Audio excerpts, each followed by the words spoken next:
Hello, I'm Emma Howard and we're talking about breastfeeding here on the Baby Channel. With me is Heather Welford from the NCT, a breastfeeding counsellor. And we've got two mums with us today. We've got Kate with Penny. Penny's 9.5 months, isn't she? Nearly 10. And we've got Deborah with Anna, who's 7.5 months. You do look very happy. I know that breastfeeding's a joy to both of you now. I don't think it was always like that in the beginning, was it? Tell me about your beginnings and why you decided to breastfeed Kate. I'd always wanted to because it's the natural thing to do, really. And I know it's the best start for Penny as well. It gives her all the protection she needs from the common coughs and colds, and it's been much more convenient as well. Yeah, you don't have to carry around all that equipment. Yeah, exactly. And was it a shaky start or did it go fairly smoothly? I was actually very fortunate. Penny got the idea very quickly. Although I had a caesarean, and I understand that it's quite hard when you have a caesarean to breastfeed, she didn't get in the way of my scar when she was lying on my breasts in hospital. And it was just a case the very first night I had to feed her, keep on feeding her every 20 minutes or so because the colostrum wasn't coming. But after that first night... That's really demanding, isn't it? That was hard work, yeah, that very first night. But because I'd had the caesarean, I hadn't been through a long labour. So you had the energy? I did have the energy, and I had the motivation as well, because all the hormones kick in and you want to do it. So it worked out fine in the end, and after that first night, everything started happening.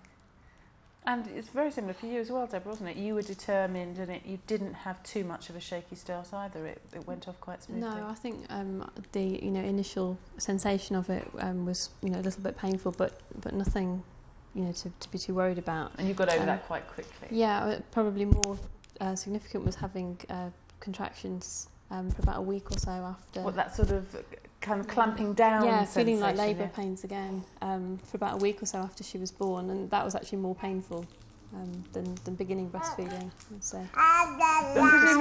These things were explained to you. I mean, somebody in Heather's role could come along and say, this is why you're experiencing this and don't be worried. And yeah, I mean, I'd read about it beforehand and heard about it beforehand. So. Now, it must be said, Heather, that we're looking at two bonny little girls here.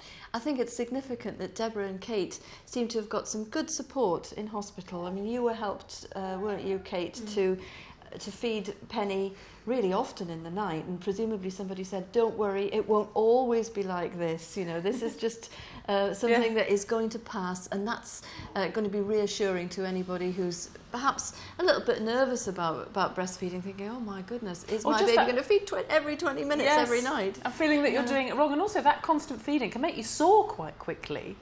Another thing that you think, if this doesn't go away, I can't carry on doing this. Yeah. So soreness, if the positioning and attachment isn't quite right, you can get sore. And if your baby's doing it frequently and she's not on right, then you're going to get even more sore even more quickly. So that sort of initial support, good information and encouragement, and some practical knowledge in the early days in hospital is really important for a lot of mothers. Makes a difference between getting through those early days and deciding that it's all a lot of misery and switching. Yes, and those early days are crucial, aren't they? Did you both just prefer one position, breastfeeding your babies, or did you lie down with them, sit up with them? Did you find one that suited you more than the others? I did. I've almost stuck with the same one right throughout, although I did later on learn how to do it lying down on a bed so that she could be lying on her side and I could lie on my side. And what about you, Kate? We had her in a Moses basket next to our bed. Especially at the beginning, after the caesarean, I didn't want to move around too much. So I stayed on my right-hand side next to her, facing her, managed just to pull her out. Just to lift her up. Lift her up and put her on the breast. So I was very much doing it from lying down right from the word go. And then when I wanted to put her on the other breast, the higher one, then I had to have a pillow handy to put underneath before I pulled her out. So you didn't even have to turn sides then? No. Yeah. Oh, that's ingenious. Ingenious. How many positions are there to breastfeed a baby in, Heather? Oh, lots. Like the Kama Sutra. I don't think we want to go that far. Okay, no. But people find their own way, and talking to other mothers about how they have found a way that suits them can give you lots of ideas. I mean, the basic ones is the baby across you on your lap or under your arm. It's sometimes called the rugby ball. Yes, I think. Down, really. Have either of you ever done what they call the rugby ball feeding position? No, I haven't. I don't think I'm tall enough. You know, I don't think my arms are long enough to hold her that way. I never found I could get that one right. Do you think it matters on being tall enough, or is it technique? Just finding your own way, and feeling comfortable with it. Feeling comfortable, and what works for one person won't work for another, so it's worth experimenting. And you two, you're happy breastfeeding now. Here we are at nearly 10 months and 7.5 months. Have you in your mind decided that there's a cut-off point? Oh, look at these two very happy together. I've been advised to stop before I get pregnant again. And that's going to be a little bit longer, but it is looming. It's one thing I would like to ask you about. And why would that be a good idea, do you think, Heather, to stop before you get pregnant again? Well, I don't know. I'm not sure why Kate has been suggested. I did find the breastfeeding took energy out of me. I mean, it was brilliant, and I would never go back and change it. But it's been a remarkable relief once she went on to enough solids for it to cut down. So how many feeds are you doing a day now? She feeds lots. I lose count how many times during the day, especially at the moment with the teething. She finds it a nice comfort. She doesn't necessarily take much milk, but yeah, I mean, she's got a bit of a redness on the cheeks. So that means, yes, she's teething, and she's a snacker at the moment. She's a snacker, yeah, and she's getting a bit tired. So I think, do you mind? No, you're going to pop her on now. That would be lovely, actually, to see, because she's clearly very experienced feeder. Heather, I mean, breastfeeding is a comfort for the babies when they're going through some pain, isn't it? That's right. Babies love to suck. They love to be close to mum. They love the taste of breast milk.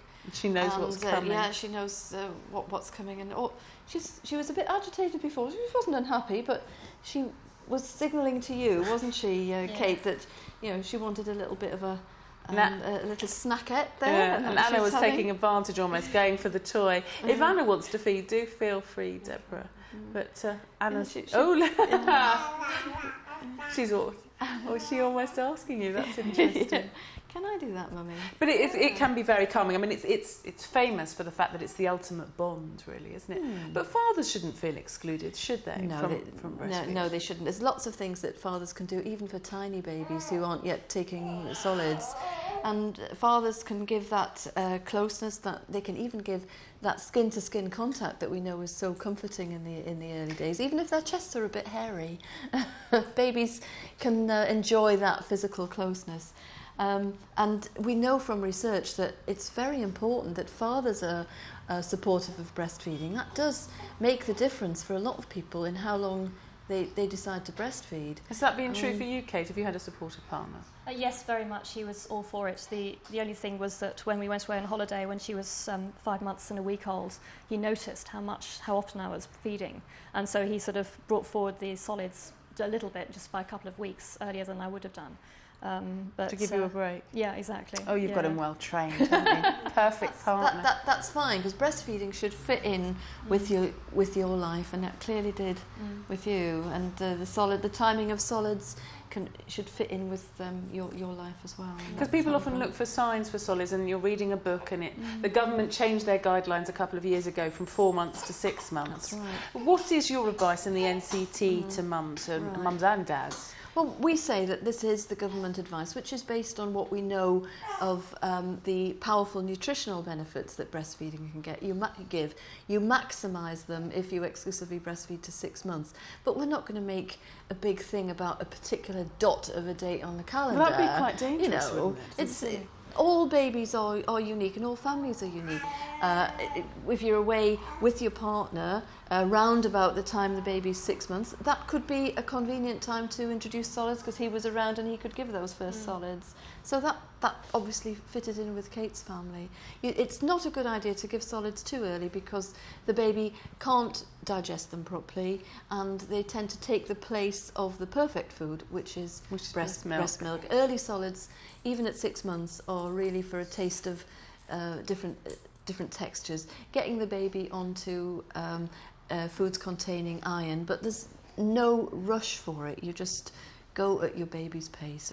That's wonderful. Thank you, ladies, very much for coming in with your beautiful girls. Really bonny they are. And thanks, as always, to Heather for her great advice. Thank you.